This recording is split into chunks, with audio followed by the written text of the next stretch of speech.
बुधवार यानी कि 3 जून रात 12:30 बजे झारखंड के देवघर में एक ऐसा हादसा हुआ जिसे जान के आपके रोंगटे खड़े हो जाएंगे, आपके होश उड़ जाएंगे। पिता गोपाल प्रसाद अगली सुबह यानी कि बृहस्पतिवार 4 जून को जब वो सुबह में उठ के और चाय की दुकान पे गए और चाय पी के अखबार लेके घर लौटे तो उन्होंने सोचा कि ऊपर वाले कमरे में जाके क्यों ना पत्नी, बेटे और बेटी को जगा दे।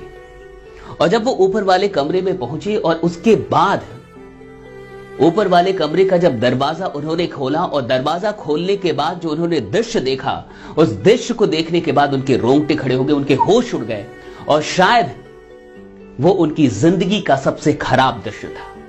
क्या हुआ मैं आपको आगे बताने वाला हूं, लेकिन उससे पहले आपसे एक वादा चाहता हूं कि आप इस वीडियो को देखने के बाद अगर आपको ये वीडियो अच्छी लगे, अगर आपको ये लगे कि इस वीडियो में वाकई कुछ ऐसा है जो हिंदुस्तान के हर एक परिवार तक पहुंचना चाहिए, तो मुझसे एक वादा कीजिए कि इस वीडियो को आप शेयर करेंगे।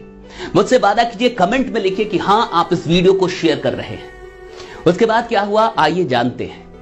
जब वो ऊपर वाले कमरे में पहुंचे और कमरे का दरवाजा उन्होंने खोला तो वहां पे उन्होंने क्या देखा, उन्होंने देखा कि उनकी पत्नी और बेटी की लाश पड़ी हुई है। वो लाश खून से लथपथ लाशें और बेटा गायब है, बेटा फरार है। इसके बाद उन्होंने शोर मचाना शुरू किया और फिर लोग आए, पुलिस आई और पुलिस ने आके 6 घंटे में मामले को साफ कर दिया। 6 घंटे में यह पता चल गया, बेटे को पकड़ लिया गया और मर्डरर कोई नहीं था, खूनी कोई और नहीं था, बेटे ने ही मां और बहन की हत्या की थी। बेटे ने सोई हुई मां को चाकू से मार डाला, चाकू गोद के मार डाला और जब ये आवाज मां की कराहने की आवाज जब उस बहन को सुनाई दी और जब वो बहन जगी, दिव्यांग थी बहन दिव्यांग थी, उस बहन को भी मार डाला और दोनों को मारने के बाद वो फरार हो गया, भाग गया, लेकिन गाड़ी नहीं मिली ना, लॉकडाउन था, गाड़ी नहीं मिली, पकड़ा गया। उसने कबूल किया कि हां मैंने ही अपनी मां को मारा, मैंने ही अपनी बहन को मारा, लेकिन क्यों मारा? जब पुलिस ने उससे पूछा कि मारा क्यों, तो उसने कहा कि आर्थिक तंगी के चलते, लॉकडाउन के चलते घर में तंगी हो गई थी, पिताजी भी नहीं कमा पा रहे थे, पैसे नहीं थे, हर रोज कलह हो रही थी घर में, इसलिए मार डाला। आपको जान के हैरानी होगी कि 10 दिन से वो प्लान कर रहा था, 10 दिन से वो प्लान बना रहा था मर्डर करने का, 10 दिन से। और 4 दिन पहले उसने चाकू खरीद के लाया। वो 4 दिन पहले वो चाकू खरीद के लेके आता है और इन 10 दिनों तक यानी उसके पास कोई उम्मीद नहीं पहुंचती है। और इस 10 दिन के फ्रस्ट्रेशन में 10 दिन से वो प्लान कर रहा था, वो भी मां को मारने का। जरा सोच के देखिए, मां को मारना इतना आसान नहीं है, बहन को मारना इतना आसान नहीं है, और मां को मारने की प्लानिंग वो भी 10 दिनों से। और 10 दिन की प्लानिंग करने के बाद वो 4 दिन पहले चाकू लेके आता और फिर भी वो प्लान करते रहता और एक दिन मार ही देता है मां को। और फिर भी कुछ लोग कहते हैं कि नेटवर्क मार्केटिंग ऑप्शन नहीं है। तो मैं आपसे पूछता हूं कि ऑप्शन क्या है? मैं आपसे पूछता हूं कि ऑप्शन क्या है? और ये कुछ बुद्धिजीवी लोग जो बुद्धिजीवी होने का चोला पहन के बैठे हैं और कि मुझे नेटवर्क मार्केटिंग नहीं करनी, मैं कुछ बेचूंगा नहीं। अरे मैं आपसे पूछता हूं कि आपका इमेज इंपॉर्टेंट है या ऐसे लोगों की जिंदगी इंपॉर्टेंट है? आपका इमेज आपके लिए इंपॉर्टेंट है या ये देश आपके लिए इंपॉर्टेंट है? आप हो सकता है कि गवर्नमेंट जॉब में हो, आप हो सकता है कि टैलेंटेड हो, आप हो सकता है कि बिजनेस कर रहे हो, आप हो सकता है कि आपके घर में कोई तंगी ना हो सकता है कि आपके घर में कोई प्रॉब्लम ना हो, लेकिन मैंने कहा था ना, मैंने कई बार कहा, पिछली वीडियोस में भी कहा कि लॉकडाउन के बाद की दुनिया आसान नहीं होने वाली है, लॉकडाउन के बाद की जिंदगी आसान नहीं होने वाली है। जॉब पे जॉब जा रहे हैं, 14 करोड़ से अधिक लोगों की नौकरियां चल गई, लेकिन आपको क्या फर्क पड़ता है? आपको कोई फर्क नहीं पड़ता, क्योंकि आप तो सरकारी नौकर है ना, क्योंकि आपके पास तो सरकार की तनख्वाह आती है ना, क्योंकि आप तो सैलरी कमा रहे हैं ना, क्योंकि आपका तो कोई बिजनेस है ना, क्योंकि आपके पिताजी तो अमीर है ना। आपका क्या जाता है साहब? नेटवर्क मार्केटिंग अपने लिए नहीं होती साहब, नेटवर्क मार्केटिंग दूसरों के लिए होती है। नेटवर्क मार्केटिंग हो सकता है कि आपके घर की जरूरत ना हो, लेकिन नेटवर्क मार्केटिंग किसी और घर की जरूरत हो सकती है। 10 दिन तक प्लान करता रहा, यानी 10 दिन तक की भी कोई उम्मीद नहीं पहुंची। और आप कहते हैं कि नेटवर्क मार्केटिंग क्या देती है? मैं आपको बताता हूं कि नेटवर्क मार्केटिंग क्या देती है। नेटवर्क मार्केटिंग उम्मीद देती है साहब। हर चीज की कोई कीमत होती है, लेकिन उम्मीद की कोई कीमत नहीं होती। वो मां बच सकती थी, वो बेटा जो आज मर्डरर हो गया, जो खूनी हो गया, वो खूनी नहीं होता। वो बहन बच सकती थी, कब? अगर उससे कोई उम्मीद मिल जाता।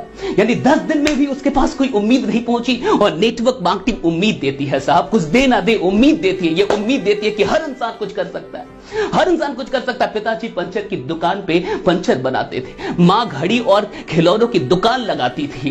पिताजी पंचर की दुकान पे थे, मां भी कुछ ना कुछ कर रही थी। और कम से कम कुछ 100 रुपए तो होंगे उस परिवार के पास, ताकि वो नेटवर्क मार्केटिंग का उम्मीद खरीद सके। आप प्रोडक्ट की बात करते हैं, आप उत्पादों की बात करते हैं, मैं उम्मीद की बात कर रहा हूं। नेटवर्क मार्केटर्स उम्मीद लेके चल रहे हैं और वो उम्मीद आपके पास लेके आ रहे हैं, लेकिन आप सिर्फ ईमेल्स के चलते कि लोग मेरे बारे में कहेंगे कि ये भी फंसाने का काम कर रहा है, सिर्फ इस चीज के चलते मैं तो ऑफिसर हूं, मैं क्यों करूं, मैं तो टैलेंटेड इंसान हूं, मैं क्यों करूं, मैं तो किसी कंपनी का मैनेजर हूं, मैं क्यों करूं। अरे लानत है आप पे, लानत है आपकी बुद्धि पे और लानत है आपके दिल पे कि आपके दिल में आज भी अपनी छवि चल रही है, अपनी इमेज की चिंता है। यहां दुनिया में लोग मर रहे हैं, यहां भारत में लोग मर रहे हैं, न जाने कितने ऐसे परिवार हैं जहां उम्मीद नहीं है साहब। और एक बात याद रखिएगा, इस जिंदगी से सब कुछ छीन लिया जाए तो भी कोई फर्क नहीं पड़ता, अगर उम्मीद बाकी हो तो फिर से सब कुछ आ सकता है। और मैं चाहता हूं कि उम्मीद बाकी हो, और मैं चाहता हूं कि ये उम्मीद आप भी बांटे, और मैं चाहता हूं कि इस देश का हर एक नागरिक उम्मीदवान हो, हौसला ना टूटे। इस कोरोना ने, इस लॉकडाउन ने हमें आर्थिक तौर पे तो तोड़ दिया है, लेकिन हम चाहे तो मिलके इस हौसले को नहीं टूटने देंगे, हम चाहे तो मिलके एक उम्मीद बना सकते हैं। मैं आपसे रिक्वेस्ट करता हूं, अगर नेटवर्क मार्केटिंग का प्लान आपके पास कोई लेके आ रहा है, प्लीज एक्सेप्ट कीजिए। इसलिए नहीं कि आपको अमीर बनना है, इसलिए नहीं कि आज करोड़पति बनने के सपने के लिए नेटवर्क मार्केटिंग करना जरूरी है, बल्कि इसलिए कि नेटवर्क मार्केटिंग एक उम्मीद देता है। और मैं चाहता हूं कि यह उम्मीद भारत के हर घर तक पहुंचे। मैं चाहता हूं कि हर घर में, देखिए 10 दिन से चल रहा था, ये मजाक नहीं है, 10 दिन से वो प्लान करना था।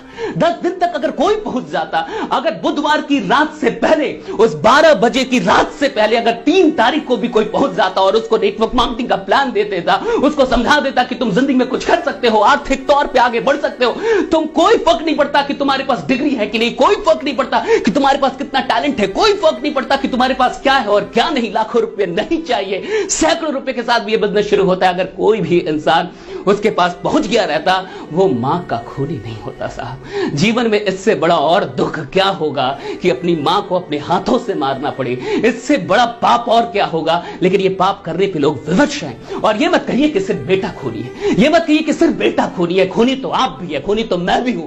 हर वो इंसान खूनी है जो बैठा हुआ है, हर वो इंसान खूनी है जो नजरअंदाज कर रहा है, हर वो इंसान खूनी है जो आज भी स्वार्थ में लिपट के अपने बारे में सोच रहा है। साहब उठिए, जागिए, अब नहीं तो कब जागेंगे आप, जागिए और नेटवर्क मार्केटिंग को एक्सेप्ट कीजिए। और नहीं तो मैं आपसे पूछता हूं, क्या ऑप्शन है, क्या ऑप्शन है? कौन सी इंडस्ट्री हर इंसान को उम्मीद दे सकती है? कौन सी इंडस्ट्री है जो हर इंसान को उम्मीद दे सकती है? ना तो उसका क्वालिफिकेशन देखे, ना तो उसकी जाति देखे, ना तो उसका टैलेंट देखे, कुछ भी ना देखे और उम्मीद दे। कौन सी ऐसी इंडस्ट्री है साहब, मुझे बताओ, कमेंट करके बता दो कि कौन सी। अरे मेरे को गाली देना है, नेटवर्क मार्केटर्स को गाली दो ना, गाली जितनी गाली देनी है दे दो, जितनी गाली देनी है कमेंट पे दे दो, लेकिन समझो, जागो। अगर अब भी नहीं जागोगे तो तुम भी हत्यारे हो साहब, क्योंकि वो लोग सिर्फ हत्यारे नहीं है जो हत्याएं कर रहे हैं, हत्यारे वो भी हैं जो उसको रोकने के लिए कुछ नहीं कर रहे। उम्मीद का नाम है नेटवर्क मार्केटिंग, और अभी हमें उम्मीद चाहिए, अभी हर घर को उम्मीद चाहिए। मैंने ऐसे नहीं कहा कि इस वीडियो को शेयर कर दीजिएगा, मैंने ऐसे नहीं कहा कि देश के हर परिवार तक इस वीडियो को पहुंचा दीजिएगा, इसलिए नहीं कि मेरे सब्सक्राइबर बढ़ जाएंगे, इसलिए नहीं कि मेरे व्यूज बढ़ जाएंगे साहब, कोई फर्क नहीं पड़ता। पिछले 17 महीनों से बहुत प्यार दिया आप लोगों ने, बहुत अधिक प्यार दिया है, लाखों शेयर किया है, मुझे इसकी कोई चिंता नहीं है। मुझे चिंता है कि हर परिवार तक कहीं अगले परिवार में यही खबर ना पढ़ना पड़े, फिर अखबार जब मैं पलटू और सुबह में कभी जागूं तो मुझे कोई इसी प्रकार का व्हाट्सएप ना भेजे, मुझे दुख ना हो। मैं नहीं चाहता कि भारत देश में फिर कोई ऐसी खबर आए, इस देश में कोई ऐसी खबर आए, मैं नहीं चाहता, मैं इसे रोकना चाहता हूं। अगर आप भी मेरे साथ रोकना चाहते हैं तो मेरा साथ दीजिए, इस वीडियो को पहुंचाइए। और प्लीज अगर आप नेटवर्क मार्केटिंग अभी तक ज्वाइन नहीं किए, प्लीज ज्वाइन कर लीजिए, प्लीज ज्वाइन कर लीजिए। अपने लिए नहीं साहब, किसी ऐसे परिवार की उम्मीद बन जाएंगे। हो सकता है कि कोई इंसान आत्महत्या करने वाला होगा, आपको देख के रुक जाएगा, आपके प्लान को देख के रुक जाएगा, आपकी उम्मीद से उसके अंदर एक नई चेतना भर जाएगी, उसके अंदर जीने की उम्मीद आ जाएगी। और प्लीज जो भी लोग परिवार के साथ रहे, मैं परिवारों से ये रिक्वेस्ट करना चाहूंगा, अपने बच्चों पे दबाव मत बनाइए, अपने बच्चों पे कमाई का दबाव मत बनाइए। हालात खराब चल रहे हैं, इन बातों को समझिए। सारे परिवार मिलजुल के रहिए, हौसला बनाए रखिए और नेटवर्क मार्केटिंग के साथ जुड़िए, क्योंकि यही एकमात्र विकल्प है। बाकी बने रहिए, जमे रहिए, क्योंकि आपका जीतना सुनिश्चित है। आप इस देश के बहुत बड़े कर्णधार हैं। आप काम करते रहिए, रुकिएगा मत, चाहे कुछ भी हो जाए। बहुत बहुत शुक्रिया आप सबों का, बहुत बहुत शुक्रिया। मैं नहीं चाहता कि फिर कोई न्यूज मुझे ऐसी मिले।